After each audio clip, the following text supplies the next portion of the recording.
Hi everyone, I'm going to show you how to make a little woven pouch today. As you can see, this is a little pouch, has a little inside area, and it's made out of a piece of corrugated cardboard with toothpicks. It's quite ingenious. I've known how to make this little loom for a number of years. I learned how to do it in Florida, and it's very creative and it's fun. This one's actually been lined, so you can make different sizes and you can put things inside them. You can add some fringe, you can add some beads. It's just a very creative, fun little project. The interesting thing about this loom is that the bottom part of it will be finished, and you're actually weaving around in a tube, and when you take it off the loom, the top will be finished. So let's get started. I'm going to move these out of the way for just a second. And I am going to recommend that you watch this entire video. Watch it all the way through so that you understand how we make the loom and how the loom works. And then you can look through it again and pause it if you're having an issue or a question about a different part. So, as you know, I was a 4th grade teacher, so bear with me. This is going to kind of map out what we're going to do today. I'm going to show you how to make the loom, then how to warp it, how to weave on it, and how to finish it. So let's talk about our supplies. Here's our supply list. We're using corrugated cardboard. And this is cardboard that you can recycle. So here's a piece of corrugated cardboard that I've cut. I'm going to make the recommendation that you start making a small loom. By making a small loom, you can do it pretty quickly, and you won't have to, by making a small loom, you'll really understand how to make the loom and how it works. And then if you choose, you can make a larger one. The size that I'm making today is 1 3/4 inches wide by 2.5 inches long. Now, there's something important that you need to know about cutting the cardboard. Notice here that this is the corrugated part of the cardboard. This is going to be at the top of your loom, because when we actually construct the loom, the toothpicks are going to be pushed down into those little parts of the corrugated cardboard. Okay? So that's the first thing we need, corrugated cardboard. Then you're going to need toothpicks. A type of tape is optional, but it does help hold the toothpicks in place. I'm using painter's tape today, which works great. You could use duct tape or masking tape. You're going to need a pair of scissors. You're going to need a large needle with a large eye and a blunt tip. That's what works best for me. You may find a common pin to be helpful. You're also going to need something to beat your threads with, and you could use just a fork, or if you're a weaver and you have a little tapestry comb, you can use a tapestry comb. You're also going to need some strong warp yarn that we'll use for the warp, and I'll talk a little bit more about that in a moment. And you're also going to need some weft yarns, and you can see here I have 3 different colors of weft yarn. Okay, let's get started.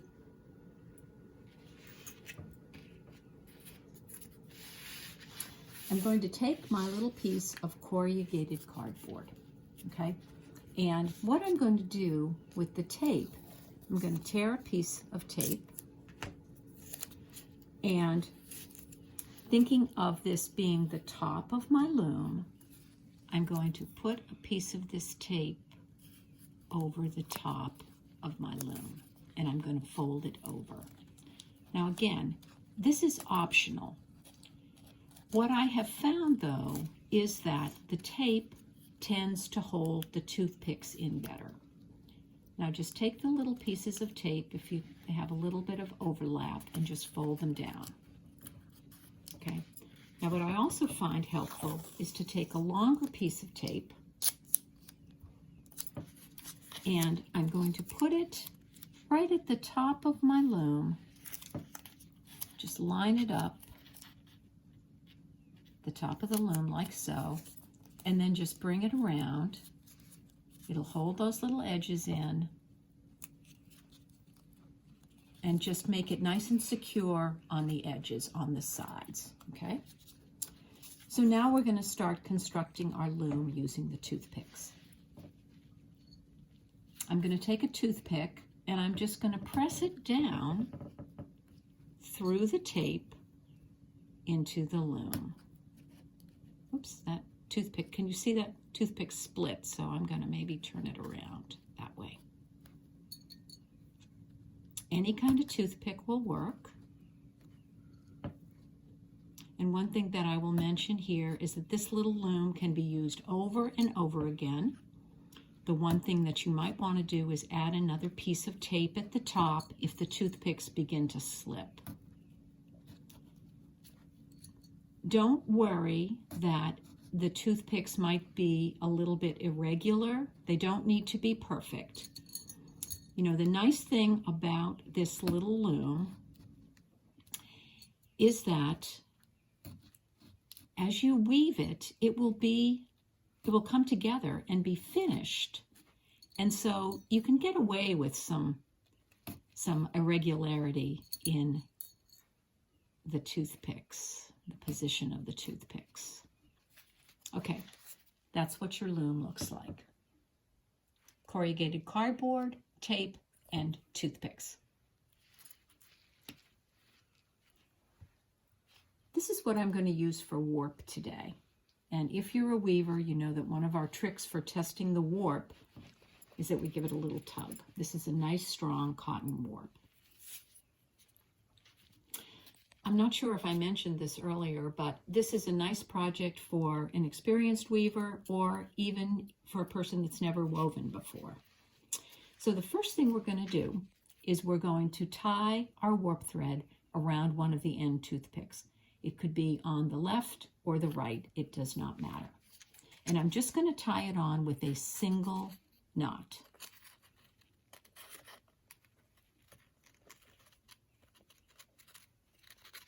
There. Just a single knot. Okay, so now we're going to start warping our loom. So this is going to be the warp thread. Now what happens is that this warp, I'm going to bring it down to the bottom of the loom, and I'm going to go around the bottom. And then I'm going to come back on the other side, and I'm going to go between the first two toothpicks. I'm not going to go over the loom, but I'm going to go around toothpick number 2. Looks like it has a little collar. Okay, so my warp thread is on the back of the loom. I'm going to bring it down to the bottom and back to the front side.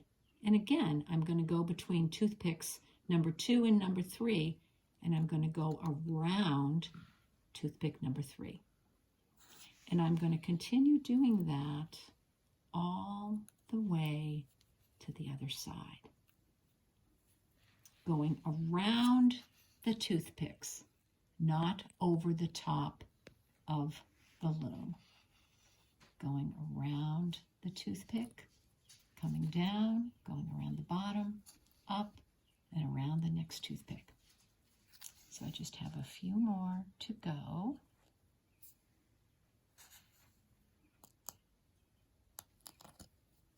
Those are a little close together, but it doesn't matter. We'll all work out. Coming around that toothpick, coming down, coming to this toothpick. Now, what's going to happen now is important.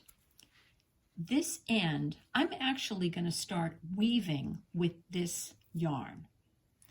And I'm going to bring this to the bottom of my loom.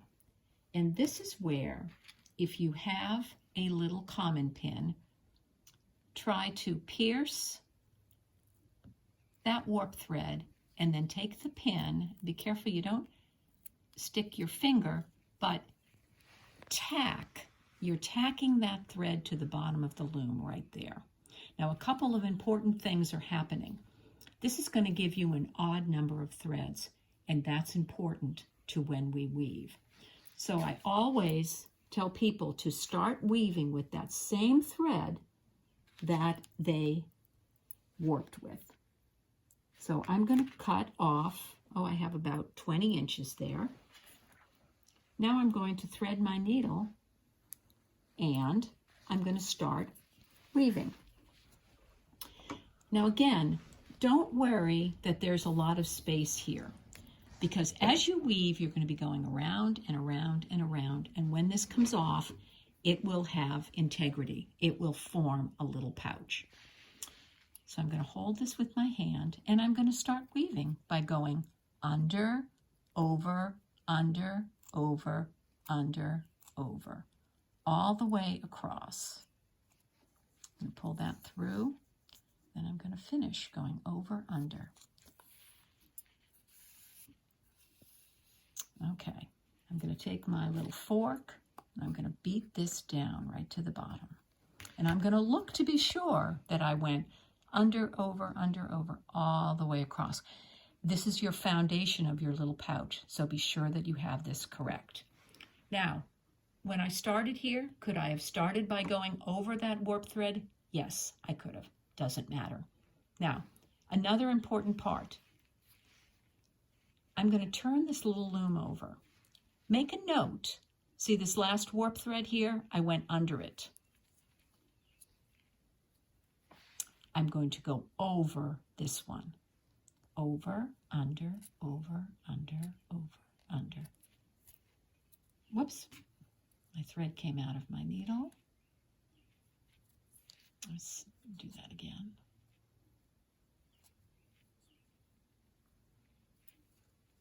Okay, again, I went under here. As I turn it over, I'm going over the next thread. Over, under, over, under, over, under.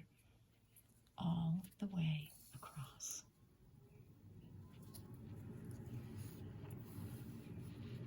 Okay, I'm going to beat that down. So there I've put in my first row. I'm going to turn it again. Now let's see. I went under this warp thread, and if the weaving gods are with me, I need to go over this next thread, and I need to go over it. So now, as you can see, you're weaving a tube. You do have to be careful by continuing to follow the pattern by going over one, under one, over one, under one, and beat each row. Again, I'm turning the loom, so I'm looking here. I'm going over this, and now I'm coming around, and I go under this next one, and I'm going to keep weaving. Again, always start weaving with the same good, strong warp thread that you warped your loom with. Beat each row as you go along, okay?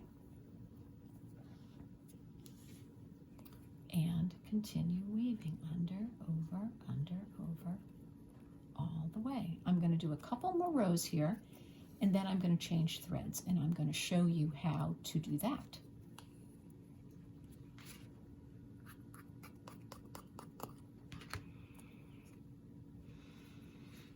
Okay, over, under, over, under. Now, after you've woven, sometimes I just beat this down with my needle. That also works well.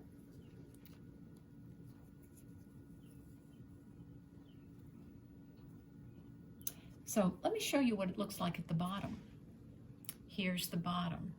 There are our warp threads going around the bottom. So I think you can see how down here we'll have a finished edge when we've completed our pouch.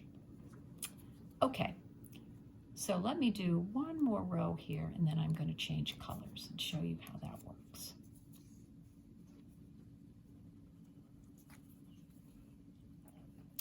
These little pouches are so much fun. I have used them as Christmas ornaments on a tree. I've made little pins out of them and put little flowers in them for little coat pins. I've used them as little gifts to put a little book or a little card in. You could make a pouch for your cell phone. You could do all kinds of things with them. Okay, on this row, I'm going to show you how to add in a new thread. So I have an end here. I'm going to just weave this end in and just right down to the bottom of the loom, and I'm going to pull it through. And I'm just going to let it hang there. And I'm going to pick up a new thread. I'm going to pick up this thread, this yarn, if I can find the end of it.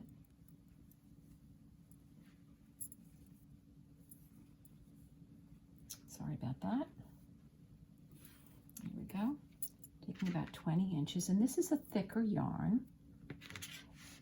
I suggest using thicker yarns on the first one. It'll go a little bit faster. Okay, so right here, I'm going to go back, and I'm going to do what weavers do. I'm going to overlap, okay? And if you are a weaver, you understand how to do this. You want to overlap some threads to make a nice, strong woven structure. So I'm going to come up here, and then I'm going to start weaving in what weavers call the same shed. It's going to look like a mistake for about 3/4 of an inch there. I'm going to go over, under, over, under, over, under, over, under, to the end. And then I'm going to beat that down. And you can see from about here to here, I have overlapped the threads, and they're in the same shed, okay? They're in the same shed. Now I'm just going to keep weaving. I'm going to turn this over, and I'm going to come around to the side. I'm going to look at what I did in the row before. I went over this thread. Now I need to go under. And I'm just going to keep weaving. Now, one thing I can do when I finish this row is I can trim those threads off. Basically, you're burying your extra threads, your beginning of a new thread and the end of an old thread. You're burying them inside your pouch. And I'm going to just trim them off so that they don't get in my way.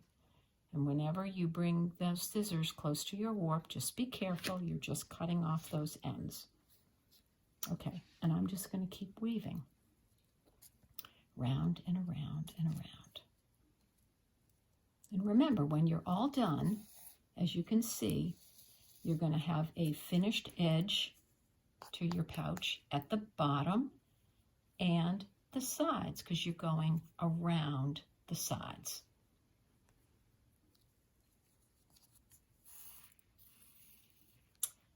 I suggest that you weave using soft yarns and use a variety of colors. Maybe choose 3 or 4 colors.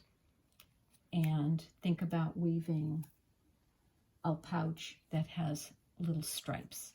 See, in this little pouch I have a number of different yarns that I've used, and I've used them in little stripes going up the pouch.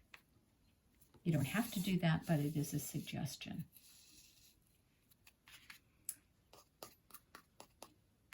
So I think you can see that what you're going to do now is you're going to continue to weave all the way to the top, okay? Changing threads if you like. I always like to include a novelty yarn. I just love the texture, but that's up to you. So I'm going to put this little loom down, and I leave that little pin in until I finish weaving, okay? So I'm going to put this little loom down, and I'm going to pick this one up. And as you can see, I have woven all the way to the top of this loom. I've used a variety of threads, and I've tried to beat it down as I've gone along. Now, let me thread my yarn here. And I will be the first one to tell you that when you get close to the top, the weaving gets tighter and tighter. Okay, so again, I'm still going over one, under one, over one, under one. And when you get to the top, you can see it's much tighter. And that last row or two, you may just have to do 1 or 2 threads at a time. It gets very tight. But I think you'll be happier if you go ahead and put as many rows in as you can to the top. This is going to be my last row.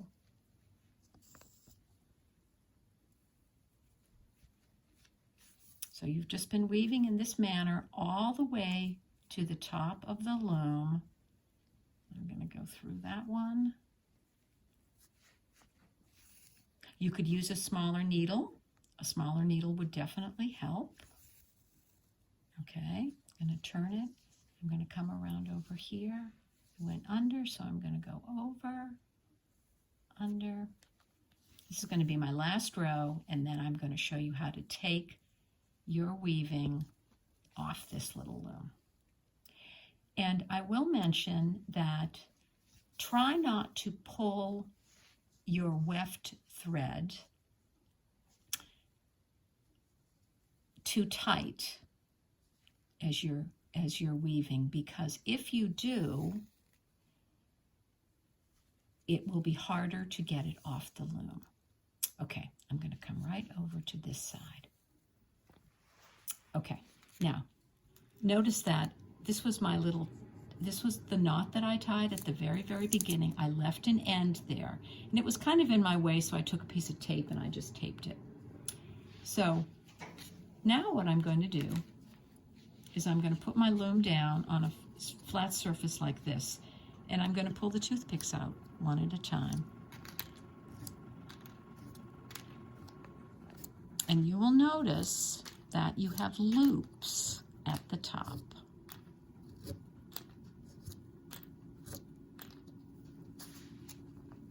That's the one that I tied. Okay, here are all my loops. Okay, and now if a weft thread is caught over the top, push it to the side, push your little pouch down, hold it firmly, and pull the piece of cardboard out. There's our cardboard, okay? And here is our little woven pouch. Now, notice, it has a finished edge at the bottom, and we've woven a little tube, and so we have finished edge on the side and on this side. Now, we have 2 threads here. We do need to do something with those 2 threads. If you can, take that knot out, and if you can't, just pull it tight. That's what I'm going to do right now. I'm just going to pull that knot tight, and I'm going to thread my needle again. This is where, if you had a smaller needle, would be beneficial. And I'm going to weave this back down into my little woven pouch. And again, I'm just going to bury my end and come up at some point and give it a little tug, okay? And then I'm going to pull that thread out and snip it. And here is what the yarn I was using as my weft thread. And I can do a couple of things now. One thing I could do would be, you're seeing these little loops at the top. If you have woven a lot of, if you've woven some extra and beat it down, you can take your fingers and you can pull it up. That's why it's beneficial to use a softer yarn. So I can pull that right up. And this is a finished edge that you have at the top, so you don't have to worry about it unraveling. See how I did that? I pulled that up. Okay, now what I can do a couple of things here. I can take this end and I can just weave it down into my little pouch, run it right along a warp thread, and tuck it. bring it out. Again, you're burying your thread. I'm going to just pull that through. Burying my thread. And snip that off. Okay, and here is your basic little woven pouch. Now, if you don't like the way the top looks, you can go in with perhaps your novelty yarn. You can sew around and give it a decorative edge, or you could leave it just like that. It doesn't matter. But there's your little woven pouch. And I hope you're successful with the first one, and I hope that you'll continue to maybe do some others. I do want to give you my contact information. Let me just put that over here. And here's my email address, ccris33@gmail.com. My phone number, 774-487-2134. I have a PDF, and I can send this to you. If you contact me through email, I'm happy to send you the directions for this little woven pouch.